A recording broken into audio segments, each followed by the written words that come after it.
दोस्तों, बैल ने बताया, औरत की दो चीज कभी मत दबाना। मर्दों को तो आता है मजा और औरत के इन दो जगह होता है दर्द, इसीलिए मर्द औरत की दो चीज ना दबाएं। दर्शक बंधु, प्राचीन समय की बात है। एक लखीमपुर नामक शहर था। उस लखीमपुर नामक शहर में एक लाखा सेठ रहा करता था। लाखा सेठ बहुत बड़ा पैसे वाला था। सेठ चारों दिशाओं में प्रसिद्ध था। अकूत धन दौलत सेठ के पास में थी। सेठ के घर में किसी बात की कोई कमी नहीं थी। सेठ के पास इतना धन था कि सेठ लोगों को ब्याज पर धन देता था। उसने एक नियम बना रखा था कि कोई भी व्यक्ति उससे कर्जा ले जा सकता है, और सेठ कर्जा भी दो तरह का देता था। एक तो इसी जन्म में लौटाने के लिए और दूसरा अगले जन्म में लौटाने के लिए। चाहे कोई कितना भी पैसा सेठ से उधार ले जा सकता था। सेठ कभी पैसे देने से इनकार नहीं करता था। और आप तो जानते ही हैं इस दुनिया में कैसे कैसे लोग रहते हैं। अगर किसी को यह पता लग जाए कि यह आदमी अगले जन्म के लिए कर्ज दे रहा है, तो फिर उसके पास पैसे लेने वालों की भीड़ लगी रहेगी। चोर और बेईमान लोग पैसा लेने में कमी नहीं रखेंगे। सेठ के द्वार पर हर रोज पैसे लेने वालों की लाइन लगी रहती थी। लोगों को लगता था कि सेठ के पास बहुत पैसा है और सेठ बिल्कुल महामूर्ख आदमी है, इसलिए सेठ अपने धन को अगले जन्म की कहकर लौटा रहा है। कोई ईमानदार स्वभाव का होता तो वो इसी जन्म में लौटने की बात कहकर सेठ से पैसे उधार ले जाता था, और जो बेईमान लोग होते थे वे अगले जन्म की कहकर सेठ से पैसे उधार लेते थे। उनको लगता था सेठ महामूर्ख है। लोग इस जन्म में भी पैसे लौटाने की नहीं सोचते हैं। अगले जन्म में भला कौन इसे देने आएगा। यह तो पागल है जो अगले जन्म की आस लगाए बैठा है। अब तो मित्रों, अगर किसी को किसी चीज की आवश्यकता पड़ती थी तो वो फौरन सेठ के दरवाजे पर पहुंच जाता था। और सेठ भी बड़ा उदार हृदय का था। उसने दो चार मुनीम अपने पास इसी कार्य के लिए बैठा रखे थे कि जो कोई भी पैसे लेने आए उसे पैसे दिए जाए। कोई भी उसके दरवाजे से निराश नहीं जाना चाहिए। मुनीम कर्ज लेने वाले की मांग के अनुसार उसे पैसे दे देते थे। कर्ज लेने वाले से सेठ एक ही बात पूछता था कि यह पैसा इसी जन्म में चुकाओगे या अगले जन्म में। ज्यादातर लोग तो अगले जन्म की कहकर पैसे ले जाते थे। सेठ के मुनीम पैसे लेने वाले का नाम पता सब अपने रजिस्टर में चढ़ा लेते थे। अब ऐसे मौके का फायदा भला कौन नहीं उठाएगा। लोग अपना नाम पता खुशी खुशी सेठ के रजिस्टर में लिखवा जाते थे और उससे मुंह मांगा पैसा ले जाते थे। सेठ को इस बात से कोई फर्क नहीं पड़ता था कि कोई उन्हें पैसे लौटाने आएगा कि नहीं आएगा। इसी तरह सेठ का काम निरंतर चलता रहा। अब देखिए, बंधुओं किसी गांव में दो व्यक्ति रहते थे। दोनों व्यक्ति कोई काम धाम तो करते नहीं थे। उनका काम था जुआ और सट्टा खेलना, चोरी और बेईमानी करना। वे दोनों इतने हराम खाऊ थे, कभी कहीं काम करने नहीं जाते थे। 20 सालों से उन्होंने कभी कोई काम नहीं किया था। वे हमेशा चोरी डकैती करने में लगे रहते थे। एक दिन उन्होंने कुछ लोगों के मुंह से सुना। लोगों ने कहा, अरे भाई, तुम कहां इन गरीब लोगों का धन लूटते रहते हो। तुम लाखा सेठ के पास क्यों नहीं चले जाते। वो तो लोगों को मुंह मुंह मांगा पैसा उधार देता है। अगर तुम्हें पैसा लौटाना है तो इसी जन्म की कहकर ले आना। अगर नहीं लौटाना है तो अगले जन्म की कहकर पैसे ले आना। सेठ दोनों तरह से पैसे उधार देता है। दर्शक बंधु, लाखा सेठ के बारे में सुनकर वे दोनों चोर बड़े खुश होते हैं। उन्होंने विचार किया कि इससे अच्छी बात क्या होगी। सेठ जब अगले जन्म के लिए ब्याज पर पैसे उधार देता है तो क्यों ना हम दोनों को चलकर उसी सेठ से खूब सारे पैसे उधार ले लेना चाहिए। चलो चलते हैं। कम से कम 5-5 लाख रुपए उससे उधार लेकर आएंगे ताकि हमारे 10-5 साल बढ़े आराम से निकल जाए।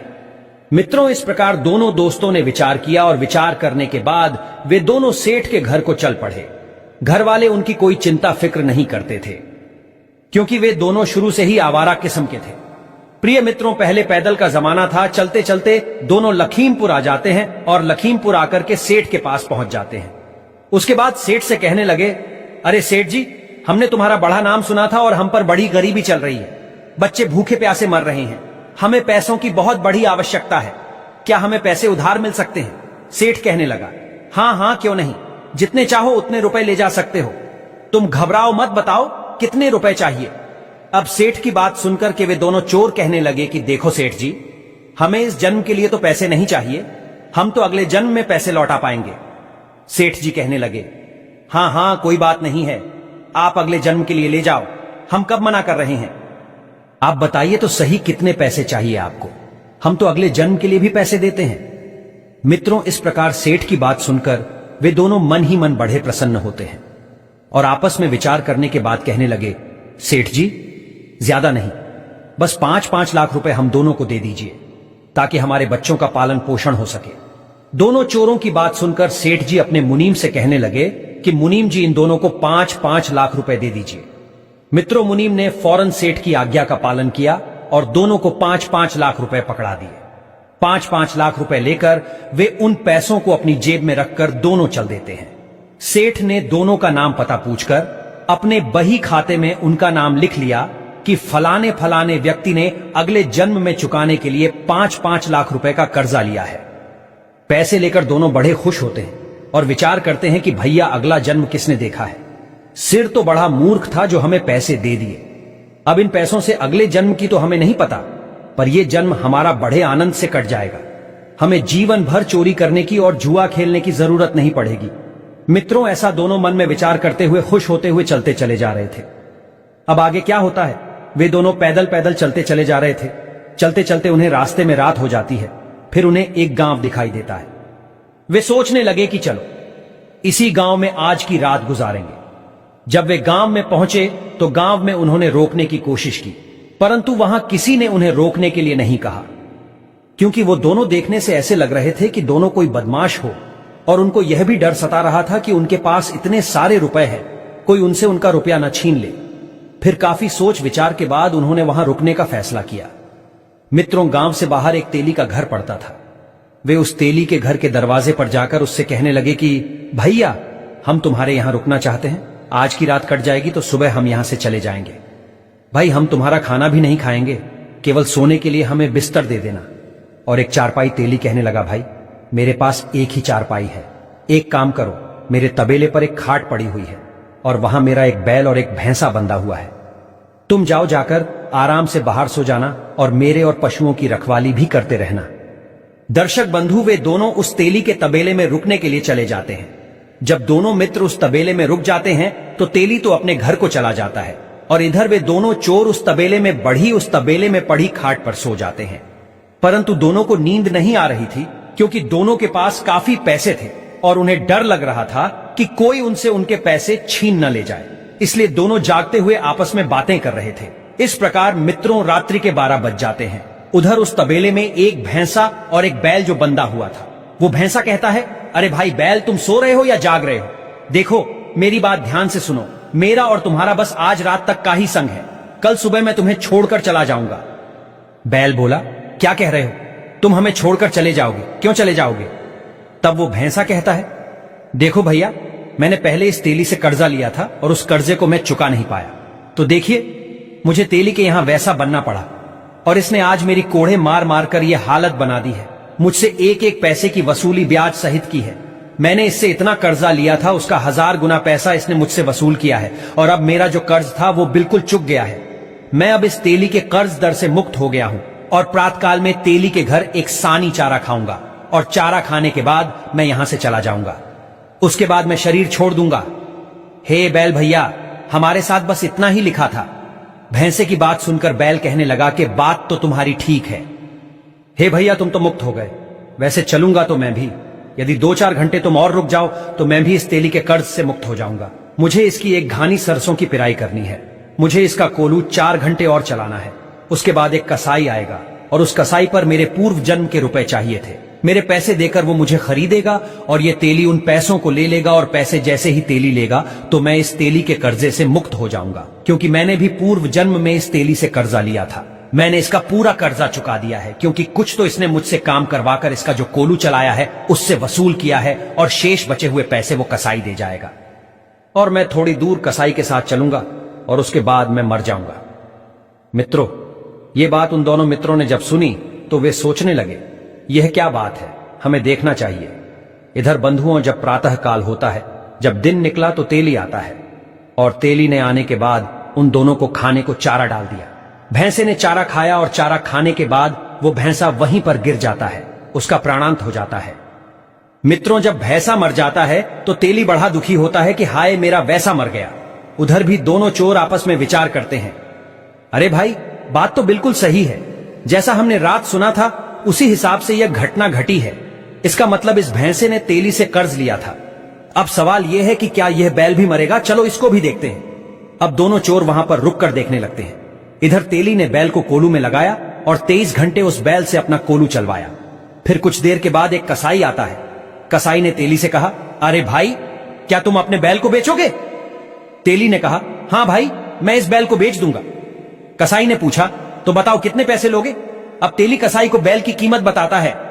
तेली ने जितने पैसे मांगे थे, कसाई ने उतने पैसे देकर उस बैल को खरीद लिया और वो बैल को खरीदकर उसे लेकर जाने लगा।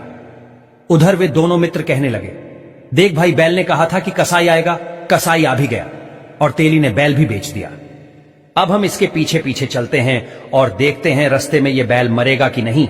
मित्रों, जैसे ही वे कुछ दूर तक उस कसाई का पीछा करते हैं तो गांव से बाहर निकलकर जैसे ही गांव की सीमा को पार किया, वैसे ही बैल पछाड़ खाकर गिर जाता है और बैल का प्राणांत हो जाता है। प्रिय मित्रों, अब तो उन दोनों मित्रों के पैरों तले जमीन खिसक जाती है। दोनों आपस में बातें करने लगे कि भैया, बात बिल्कुल सच हो गई। उस भैंसे ने तेली से कर्जा लिया था, इसलिए वो तेली के घर का हिस्सा बना और तेली के पैसे चुकाकर मर गया। उसी तरह बैल ने भी कर्जा लिया था। जब वो पूर्व जन्म में कोई मनुष्य होगा, वो भी तेली का पैसा चुकाकर मर गया।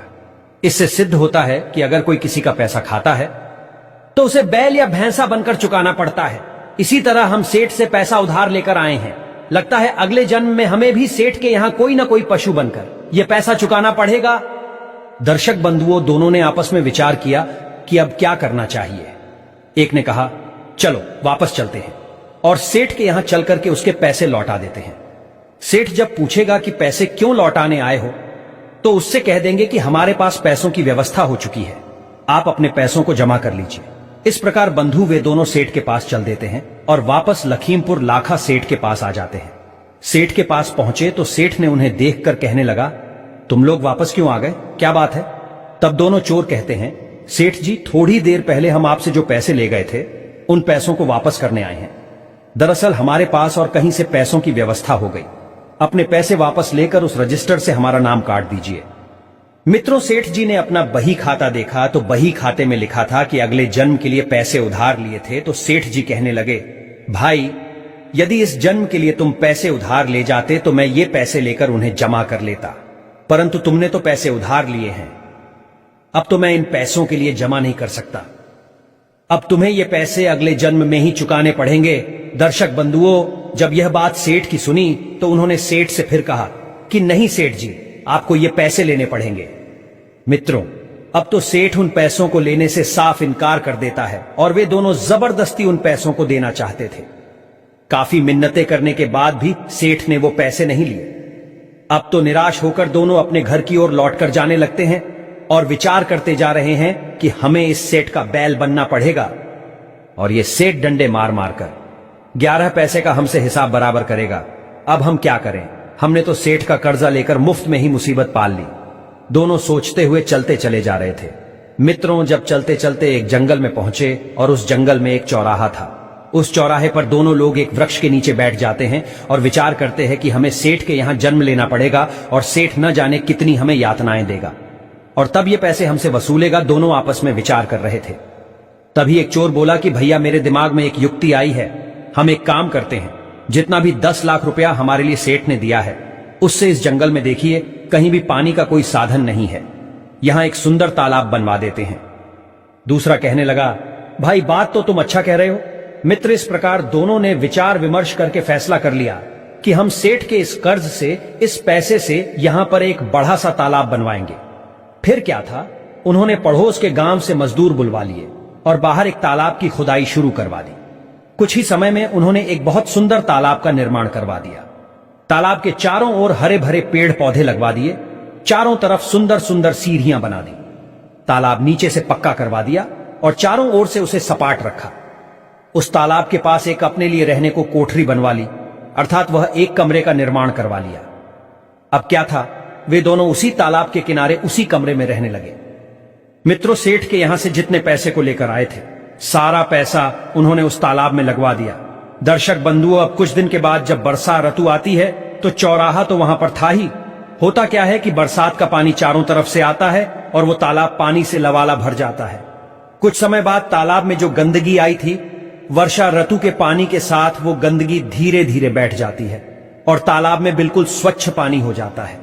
धीरे धीरे उस तालाब का पता इधर उधर के गांव के लोगों को पड़ा तो वे लोग अपने पशुओं को उसमें पानी पिलाने के लिए लाने लगे। परंतु वो दोनों चोर जिन्होंने तालाब बनवाया था, एक लाठी लेकर के उस तालाब की सुरक्षा करने लगे और जो भी कोई पानी पिलाने आता था उसे दूर से ही भगा देते थे कि भाई साहब, इस तालाब में पानी पीना और पिलाना सख्त मना है। यह हमारे सेठ जी का आदेश है।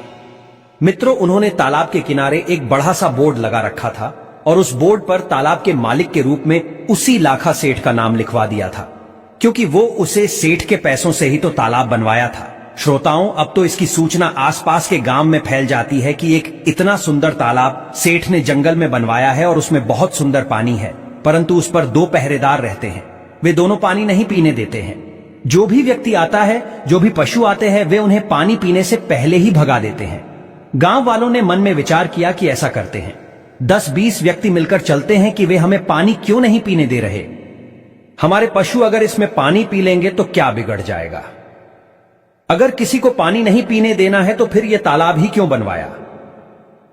अब तो मित्रों 10-20 आदमी और उस पड़ोस के गांव से मिलकर उन दोनों के पास आते हैं और कहने लगे कि भाइयों, एक बात बताओ, तुमने इतना सुंदर तालाब बनवाया है, इसमें आपने 10-20 लाख रुपए की लागत लगाई है, फिर भी आप इसमें पानी क्यों नहीं पीने देते हो। तो वे दोनों चोर कहने लगे, भाई ग्रामवासियों, हमारी कोई कमी नहीं है, हम तो लखीमपुर के लाखा सेठ के नौकर हैं। ये तालाब तो लखीमपुर के लाखा सेठ ने बनवाया है और उसका आदेश है कि किसी को पानी नहीं पीने दिया जाएगा। अब जब मालिक का आदेश नहीं है तो हम क्या कर सकते हैं। कुछ गांव के लोग कहने लगे, यह तो गलत बात है। कुछ लोग उस सेठ से नफरत करने लगे, उस सेठ को गाली देने लगते हैं। कुछ उसे कोसने लगे कि सेठ ने जब तालाब बनवाया है तो फिर पानी क्यों नहीं पीने देता है। दोनों चोरों ने कहा, देखो भाई, हम इनकार नहीं कर रहे हैं, लेकिन पहले आप लाखा सेठ से अनुमति ले आइए। अगर सेठ कह देगा तो फिर पानी पीने से हम किसी को नहीं रोकेंगे। कुछ बोले, भैया बात तो ठीक है नौकरों की, क्या गलती है, जैसा मालिक हुक्म वैसा ही तो नौकर करेंगे। मित्रों, अब तो 10-20 लोग मिलकर लखीमपुर लाखा सेठ के पास को चल देते हैं और जब वे सारे लोग उस सेठ के पास पहुंचते हैं तो एक साथ इतने सारे लोगों की भीड़ देखकर सेठ आश्चर्यचकित रह जाता है। सेठ सोचने लगा कि हमसे कोई गलती तो नहीं हो गई, कहीं ये लोग मिलकर हमें मारने तो नहीं आए। अब तो मित्रों सेठ डर के मारे उन सब से सेठ दूर से ही राम राम करने लगा और हालचाल पूछने लगा।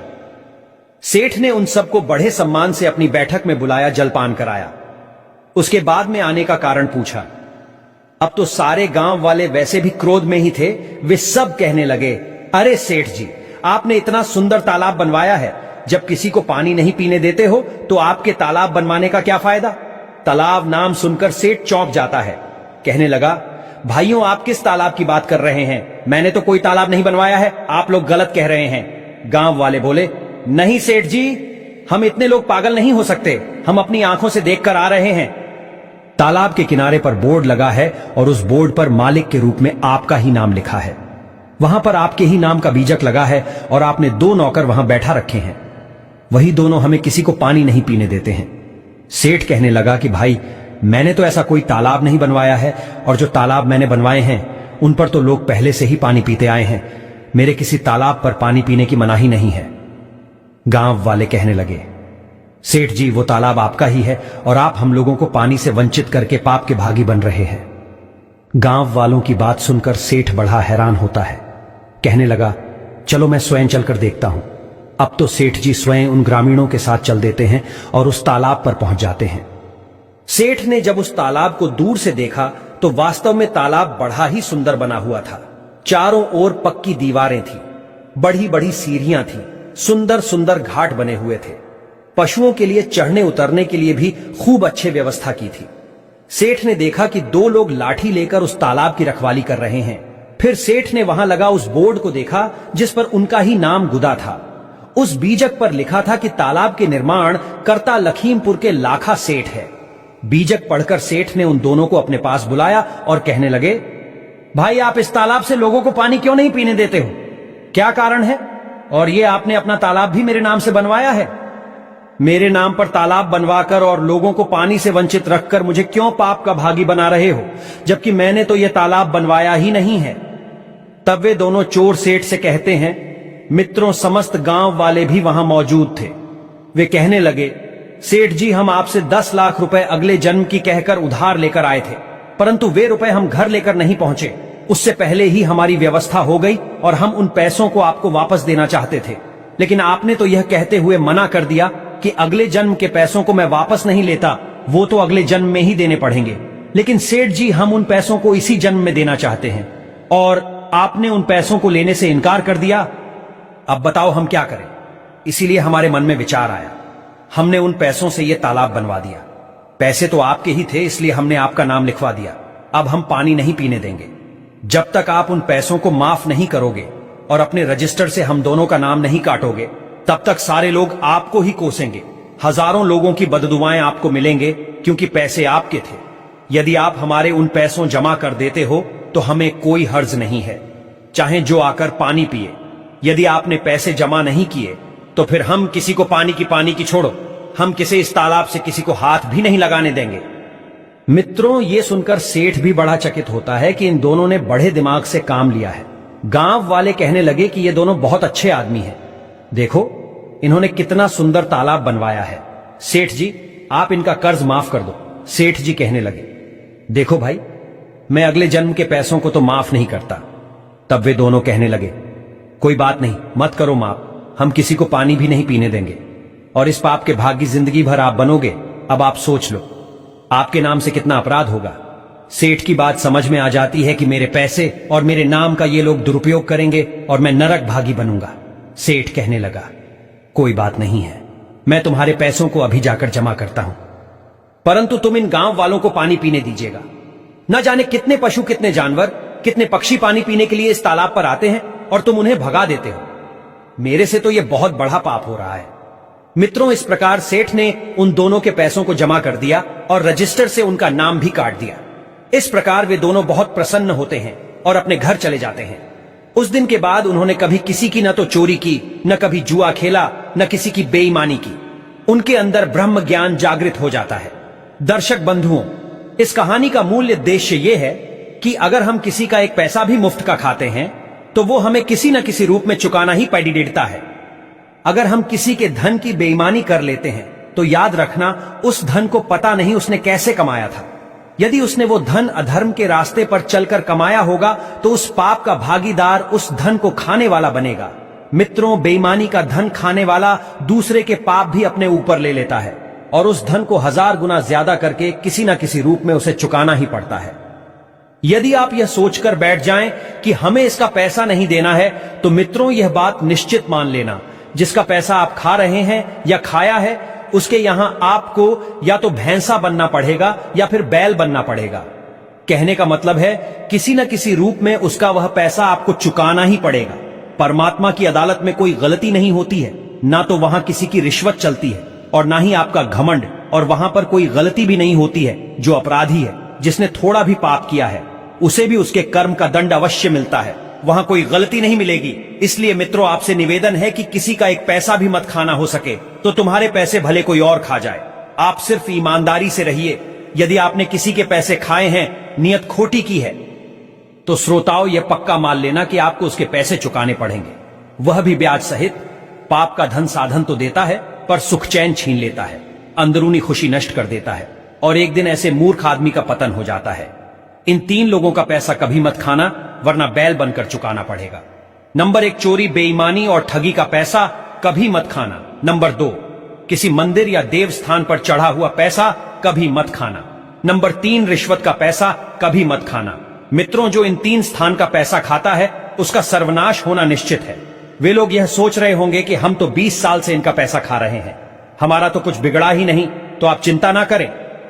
निश्चित रूप से आपका बेड़ा गर्क हो, इस जन्म में ना हो तो अगले जन्म में अवश्य होगा, लेकिन बुरा जरूर होगा, हिसाब देना ही पड़ता है।